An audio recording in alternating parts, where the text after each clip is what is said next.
What is good, Rampage Army? Welcome back to another video.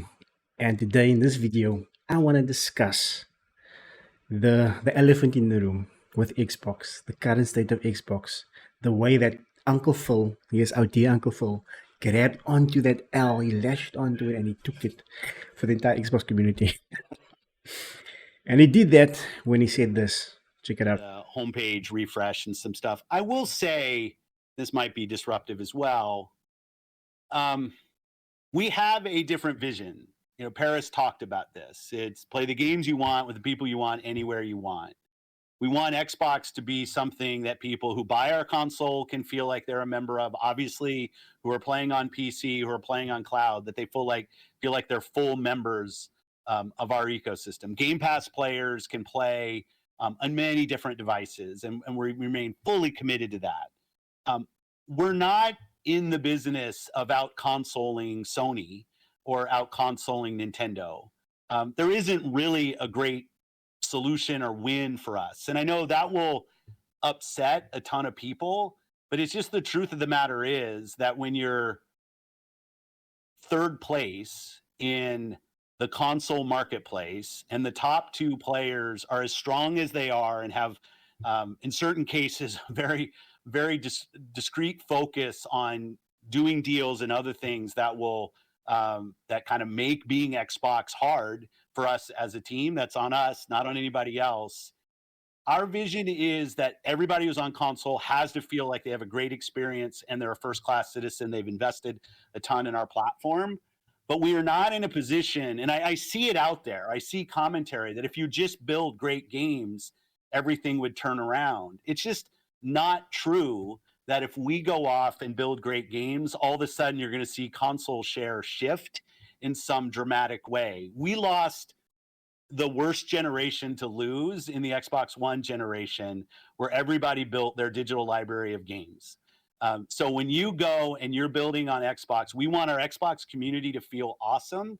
But this idea that if we just focused more on great games on our console, that somehow we're going to win the console race, I think doesn't really lay into the reality of most people. Like 90% of the people every year who walk into a retailer to buy a console are already a member of one of the three ecosystems, and their digital library is there. This is the first generation where the big games that So what? they're playing were games that were available last gen. When you think about Fortnite and Roblox and Minecraft, like the continuity from generation to generation is so strong. I see a lot of pundits out there that We just say this dude looks like he's dying inside listening to this. He looks like he's dying inside, slowly dying. I mean, the dude's got the Xbox gear on, everything. He looks like he's dying inside listening to this. kind of want to go back to the time where we all had cartridges and discs, and every new generation was a clean slate, and you could switch the whole console share. That's just not the world that we are in today. There is no world where Starfield's an 11 out of 10 and people start selling their PS5s. That's not going to happen. So what we have to do. Okay. I mean, just listen, real. I'll discuss my point of view. And we have this unique vision because we see what creators want to do. Creators want to build games that can meet players on any screen. People play with their friends regardless of what other screen they're on.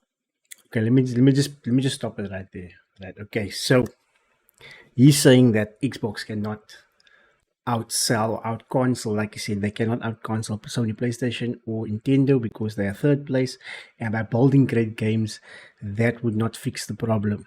Okay, I respectfully disagree here. I humbly disagree here because, first of all,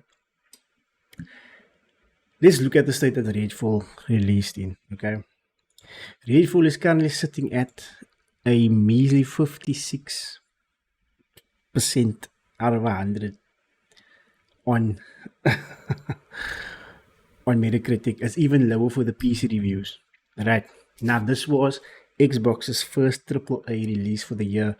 Bear in mind, last year 2022 we got nothing, so everything was actually counting on this. Xbox needed a W with this. Unfortunately, it doesn't look that way. The state that the game released in was, to be honest, abysmal. On PC it runs like crap as well. So yeah, I mean, he says that even if Starfield must release and it's an 11 out of 10, nobody's gonna go out and sell the PS5 to get a Series X. Well, let me just say this: if Redfall debuted and it was a 10 out of 10 or even a 9 out of 10, right? That would have gotten your community excited to be on the Xbox platform, to be part of the Xbox, what do we call it? The Xbox family, the Xbox, um, what we call it now? I'm starting to say the word, the ecosystem, the Xbox ecosystem, right? People have been excited already. Now they know, okay, the next AAA game is Starfield, and now Starfield releases, and Starfield is an 11 out of 10, like he made an example. You know what that does? That gets more people talking about Xbox. It gets more people talking about Xbox in a good way. And that is what you want for your brand. You want people to see it in a good light. You want to be like, hey, it seems like Xbox is turning a new leaf. They've they've released two bangers for the year, right? Both are 10 out of 10s of that. People are then going to go out of their way to get either a Series S or a Series X. You've provided your consumers with two options, either the high end with the Series X or the more budgeted entry level Series S. I have a Series S. I didn't see the need to buy a Series X because I have a PC where I do my main gaming on, and I have a Series S in the household. You know, when I'm playing my indie games or that, when I just feel like sitting on the couch and playing a game, I play on the Series S. So I have an Xbox ecosystem, right? In today's life, people have they don't just have one console. They either have a PS5, a Nintendo, or they have a PS5 and an Xbox as well, or Xbox or Nintendo. They have different consoles with different platforms in the household. That's just the reality of it. Now, like I said, if Redfall released with a 10 out of 10, 9 out of 10, it would have gotten your community excited. The thing that he's saying that it's someone's not going to go out their way and go in and get it like it's not going to make a shift in the console race and things like that. Why is Sony ahead at the moment? Because they've released banger after banger. They've released great AAA cinematic single player games. Uncle Phil, you got to listen to your community. That is all the Xbox community wants. You say that you want them to feel special on the ecosystem, on the Xbox ecosystem. If they own a Series X, you want them to feel special.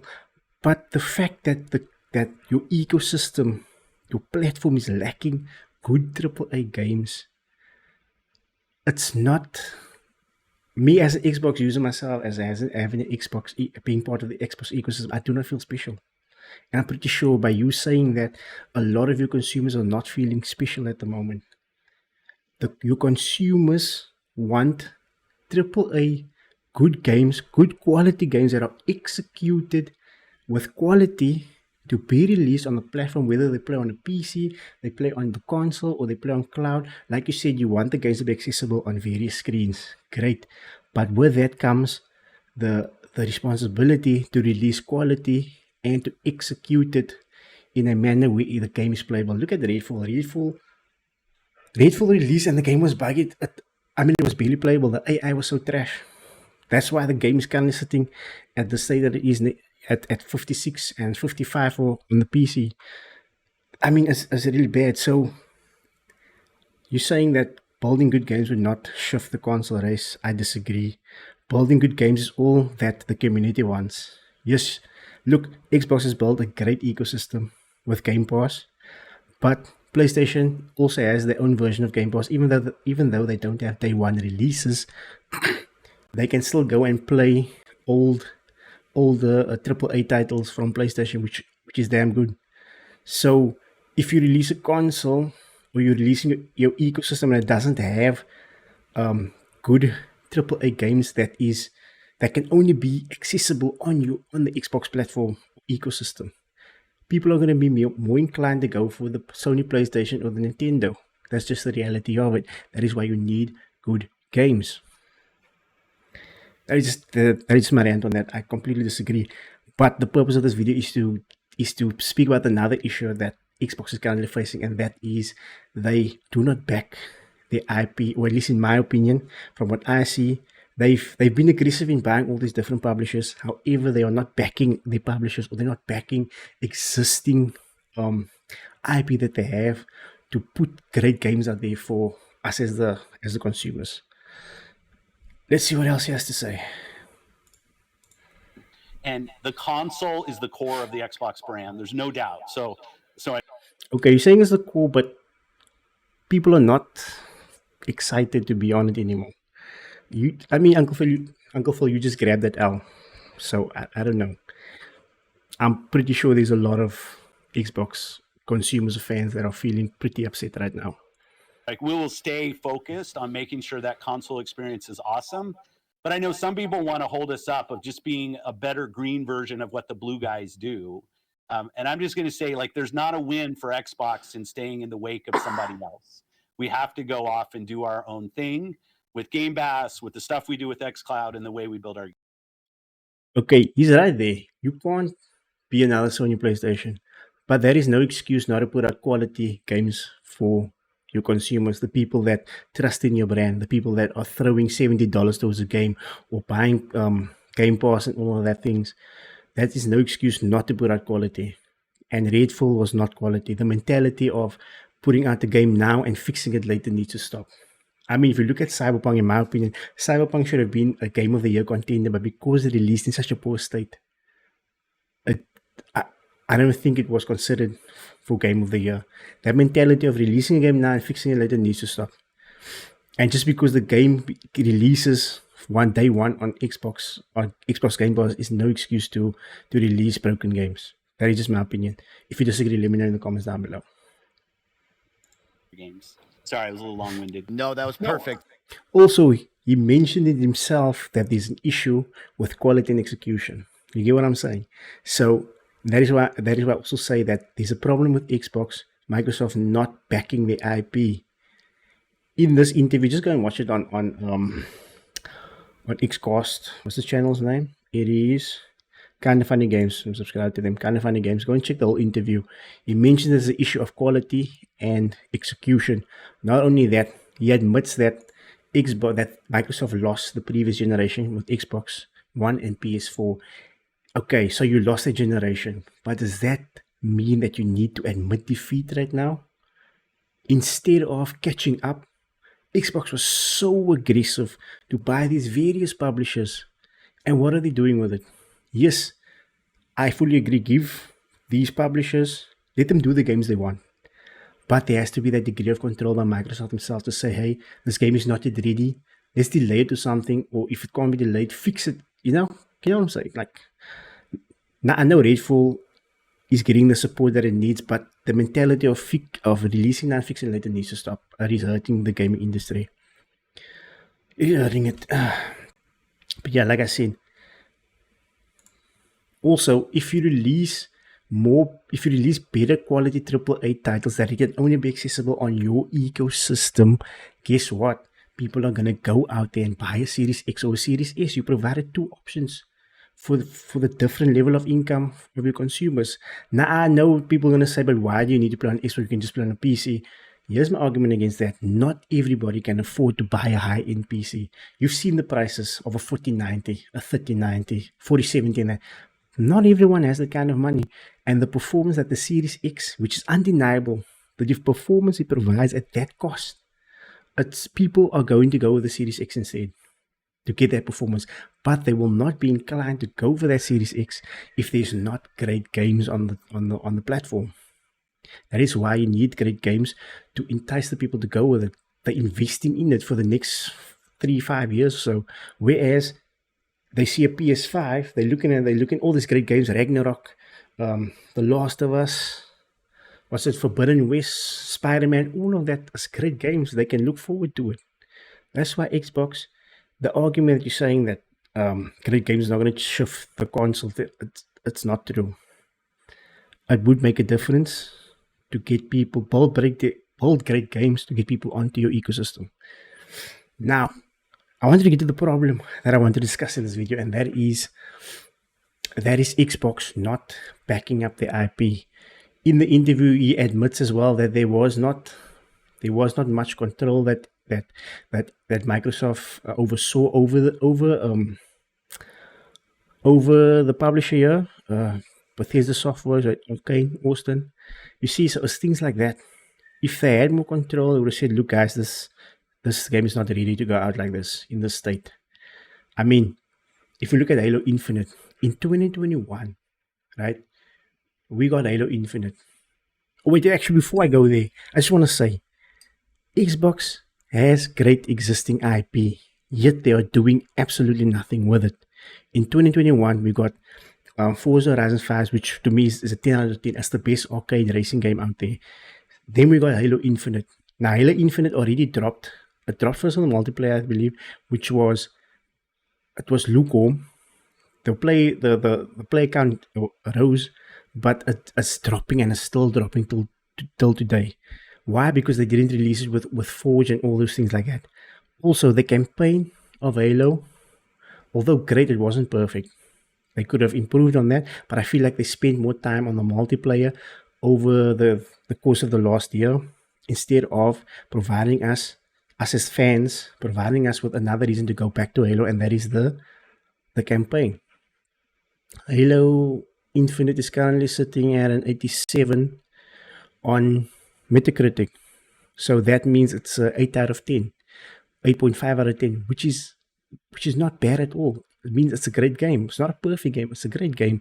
So my question is, in 2022, we got absolutely nothing, right? Why not provide an expansion on your existing IP, Halo Infinite? And this expansion didn't have to be based on Master Chief. It could have been based on all these different characters that they are introducing now with the different seasons of the multiplayer. I mean, they are spending so much on these cinematic trailers and that we've seen for season 3 and things like that ties into the main story somehow. Why not do an expansion on that? Do you know why? Guess what?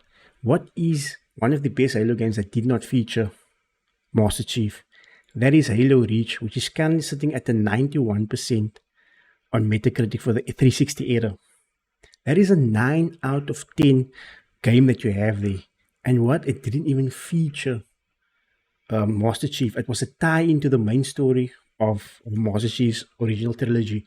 So why did we not get an expansion to Halo Infinite based on different characters that could have tied into the main story and would have held over your fans, give them a reason to come back to Halo Infinite in 2022, hold us over until the release of Redfall and Starfield and that. Instead, you guys are focusing and not giving even much content on the multiplayer, and the multiplayer is dying right now. So, you see what I'm saying? Look, they did that with Gears 5. Gears 5 is 83, so they currently on Metacritic, right? They did a DLC expansion on it, Hivebusters, which wasn't even concerned with the core characters, and it was a great expansion. It has an 82 rating on Metacritic. That's for the Xbox One. I don't know what you see with the PC and that, but I mean, come on. Let's see with the Series X. When do they have it? 82 PC. Okay, I don't see this one for PC, but I mean, come on. They Coalition pulled it off with Gears of War because it's such a vast universe for Gears 5. They could do it off beat characters. Halo Infinite the same. It's such a vast universe. They could have done an expansion to hold over the fans in 2022 until we reach this year. Give us more content on existing IP. They don't do that. They don't back the existing IP, and that is a problem. Hivebusters was great. I mean, in my opinion, Xbox does the best action couch co-op games out there.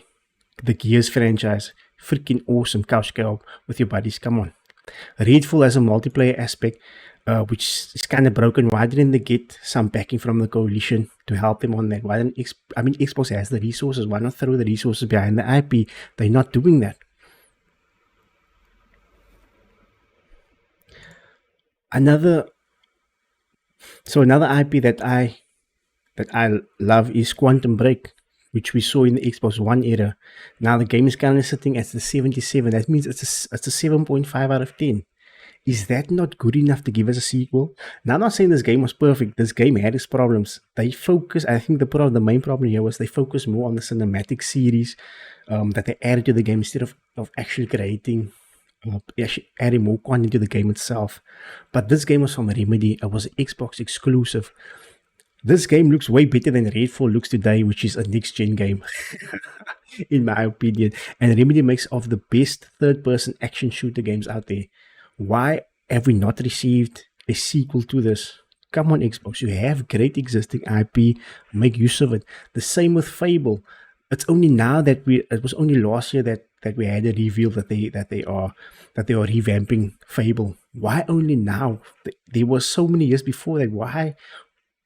Why is Xbox not throwing all their ducks in an existing IP? What is so bad with sequels? Yes, it's great that they were so aggressive to buy more and more studios so that they can have more fresh ideas, more original content in that. But that is years from now. You have existing IP that you could have built upon, but you did not. I mean, Quantum Break on PC is not that great, but as a 66. But I mean, on console, it's 77. Where's Quantum Break 2? I mean, this could have been built into a franchise, and they could have built upon the first one, making the second one better. Could have been a 10 out of 10. It had such great actors in it, voice acting and everything. Action was great as well. Another one of my personal favorites is Ori and the Will of the Wisp. Whatever. It's a 9 out of 10, sitting at 90 on Metacritic. Where is the next one? Where's the next installment? This released 2020.